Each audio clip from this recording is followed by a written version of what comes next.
So by expecting to have a non-medicated, natural, smooth birthing experience in a hospital is kind of similar to expecting to have a fun, non-violent Juneteenth celebration at a fucking Klan's rally. In the hospital, you're not allowed to have very long labors. So if you're not dilating rapidly, which you're likely not to do if you get an epidural early in labor, you will be given Pitocin.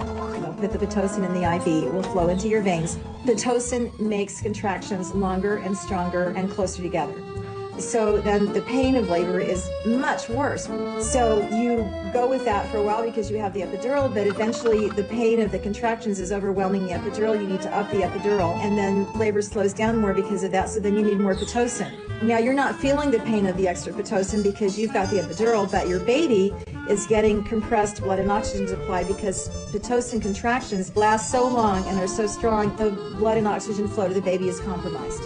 So then the baby's likely to go into distress, and then you're sent off for an emergency cesarean from a baby in distress from contractions induced by the Pitocin, which was necessitated by the epidural. Step by step, one intervention leads to a series of interventions. And the net result is the mother finally ends up with a cesarean, and everybody says, thank God we were able to do all those interventions to save your baby.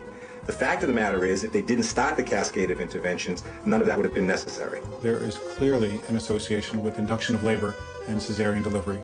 So you have to understand the base and the history of the words and everything that plays in when it comes into the birthing system in the hospital, right? So I already made a video about obstetrician and the etymology of obstetrician, as well as the etymology of midwife and so on and so forth. I also talk about the history of the obstetrician and why their job is literally to oppose to the mother, find a problem and fix it. If there is no problem, create one. That's the whole goal. So going in there in a healthy sense is so idiotic even to them that they're kind of like, why are you even combating what we're asking you to do, because why are you even here? You know what I'm saying? But they're not going to say that because the money involved would just push you to go home. And so they're kind of just like, whatever, we know we'll be able to convince you because you're here. So you got to understand, once you step into their grounds, once you go to the point, once you do the things, they're like, we already got you. So it's kind of a win-win on their point, but you can't expect to get that treatment because it's literally against what they were created to do. But yeah, go watch another video for more of that. I'm going to keep going. So in order to understand where we are, you have to understand where it all comes from. There is no future without history knowledge, right? Otherwise, you will stay stuck in a loop and a cycle, repeating it over and over again. The root of OBGYNs, the obstetricians, and I did a video about gynecology too. Give me a second. Okay, so this is just a little brief on the father of gynecology, J. Marion Sims, widely known as the father of gynecology, sorry, I got my glasses on, is inextricably linked to the history of eugenics and medical racism. So this is the father of gynecology, right? He believed in eugenics. If you don't know what eugenics is, it's genocide through other means, like not just physically killing, it's usually like medical or paper genocide, so on and so forth. But yeah, all of his stuff, so lack of anesthesia, right? Sims he perfected his surgery techniques by operating on Black women with no anesthesia, none. He did so based on the racist belief that Black people did not feel pain. Now that's important because they still teach this in the medical field today. They still have this in books to ignore Black women because they are extremely dramatic and or they do not feel the pain in which they're acting like they do. This is still being taught, y'all. It's not an old theory. It's not a nothing. And I can go on and on for days about that, but that's just a little glimpse into gynecology. It's like, y'all don't even listen to R. Kelly, right? Like you don't even, you cancel artists because of what they've done, but you're not understanding that this is a system, a religion, a belief. When it comes down to birth, they believe Black women don't feel pain. That's why we're 4 times more likely to die giving birth or the year prior to us giving birth. That's why our babies are 3 times more likely during the birthing experience to die or that year following, because this is still a belief that we are not human, that we are not going to feel any pain, and because of the sorcery of midwifery. Let's get deeper into it. So you got to know that everything that booms got to do with us. It's all rooted back to Black people. I don't care what y'all say. Everything's about being Black American. It's hard being the blueprint. It really is. It's hard being everything, but stick with me. Don't give up. So, of course, they love making the witch trials look like a bunch of pretty white women with pointy hats and green faces stirring pots and hocus pocus raviosis. But, of course, I learned this a long time ago that anytime the character is green, blue, or animal, it's usually talking about us. Avatar, the witches, just look, it's always talking about us. But anyways, let me stay focused. So the witch hunts were specifically after midwives and healers. They were seen to be free thinkers, so on and so forth. And this was a huge threat to the male-dominated field of obstetrician, as well as the religious dominance goal of Catholics, the European Catholics. There is a thing that says, oh, they had a fucking book on how to like catch, kill, and what to do with the witch, right? I'm gonna have to look up the name of. Actually, give me a second. So this is the 15th century witch hunter's guidebook. They had a fucking guidebook on how to capture, kill, and torture and stuff witches. It says, no one does more harm to the Catholic faith than the midwives. That's it. It's been beef. Their belief is that midwives were straight up demonic. They believe that the entire birthing experience was demonic.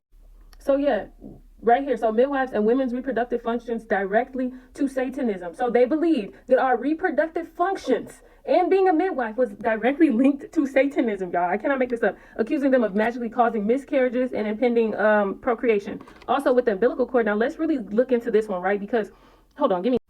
I think a big thing that people have to understand too when you get into this stuff is that just because you don't believe in something does not mean that they don't or that it's not real, right? So they wholeheartedly believe in witchcraft and sorcery.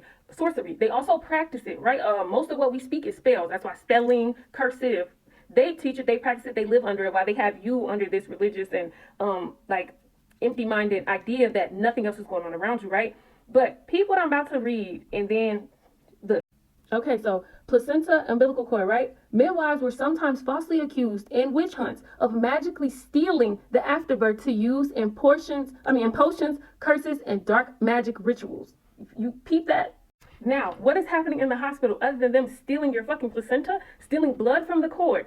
The witches are amongst us, but it ain't us, it was never us. So what I see, and I ain't gonna get too deep into what I see, I try to stay factual so that people can't get their pennies in the bunch. But what I see it is that they wanted to shift witchcraft into our homes and into our birthing experiences and take us out of it, okay? Stick with me. If they didn't still believe in the sorcery, why is it called witch's milk? When milk comes out of the baby's nipple from a hormonal thing, which is super normal, right? They still consider it witch's milk. They haven't changed the name, they haven't changed the lingo because they have not changed the core belief.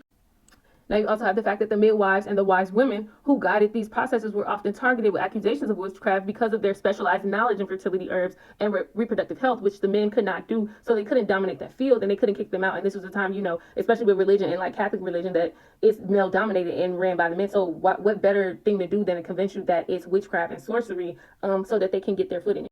So yeah, just like I said, the demonization was largely driven by the church's desire to eliminate competition from traditional female healers and midwives, whose control over reproductive health and use of folk medicine threatened male-dominated religions' medical authority. Y'all, I'm not making it up. I'm not talking on my ass. This is what they said.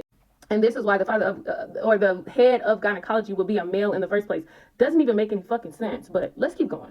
So the destruction of midwives and all this stuff, the beginning of it, what led up to trying to take us down was pretty much to subdue the people and claim dominance over all other religious faiths, right? So the midwife, the woman healer, this was all a spiritual thing. So if they were going from place to place trying to promote their dominance over all other faiths, when they came across this natural system, it's like, hell no, we got to take y'all down too. So this is not just something that happened. This is a constant battle. You get what I'm saying? Like they're still fighting to prove themselves more dominant. So every time you go into the hospital and you trust in them and you choose the midwife over the traditional midwife wing, so on and so forth, you're proving that dominance. You get what I'm saying?